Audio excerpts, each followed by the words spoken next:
Mbappe একজন বড় Ronaldo fan, আর Ronaldo এমবাপ্পের আইডল। এবার আইডল এবং ফ্যান লড়বেন নিজেদের শ্রেষ্ঠত্বের প্রমাণের জন্য। কে জিতবে, রনো নাকি বাপ্পি?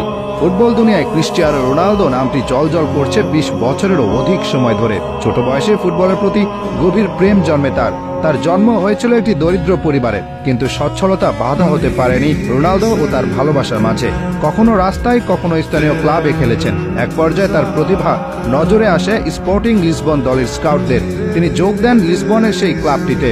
মাদিরা থেকে লিসবনে গিয়ে তিনি খেলতেন ইউথ টিমের সাথে। সেখানে থেকে 2002 সালে ঢুকে পড়েন স্পোর্টিং লিসবনের মেইন টিমে। সেখানে তার পারফরম্যান্সের ধারা ঊর্ধ্বগামী থাকায় ইউরোপের বড় দলগুলোর নজরে আসেন তিনি।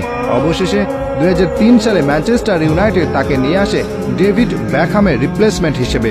এরপর আর ফিরে তাকাতে হয়নি পর্তুগিজ সেই তরুণের। নিজের প্রতিভা আর পরিশ্রমের মাধ্যমে প্রতিনিয়তই নিজেকে ছাপিয়ে যেতে লাগলেন। ম্যানচেস্টার ইউনাইটেডের হয়ে সব জেতেন এবং নতুন রেকর্ড করেন। এরপর যোগ দেন রিয়াল মাদ্রিদে। রিয়াল মাদ্রিদ তাকে সান্তিয়াগো বার্নাব্যুতে যেদিন প্রথমবারের মতো দর্শকদের সামনে হাজির করেছিল, সেই দিন ছিল রেকর্ড সংখ্যক মানুষের উপস্থিতি। সেখানেও নিজের জাদু দেখাতে লাগলেন তিনি। দিন দিন আরও পরিণত হচ্ছিলেন ক্রিস্টিয়ানো রোনালদো। চারদিকে তারই নামডাক।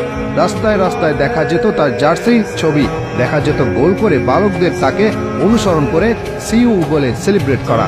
এক কথায় বিশ্বের প্রতিটি কোণে ছড়িয়ে পড়েছিল তার নামডাক।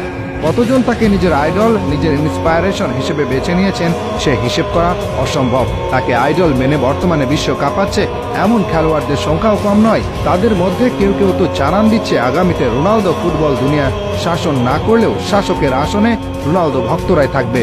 এমনই একজন ফুটবলার হলেন কিলিয়ান এমবাপ্পে। ফ্রান্সের এই তরুণ ক্রিস্টিয়ানো রোনালদোর অন্যতম ডাইহার্ড ফ্যান। এমবাপ্পের ক্যারিয়ারের শুরুর দিকে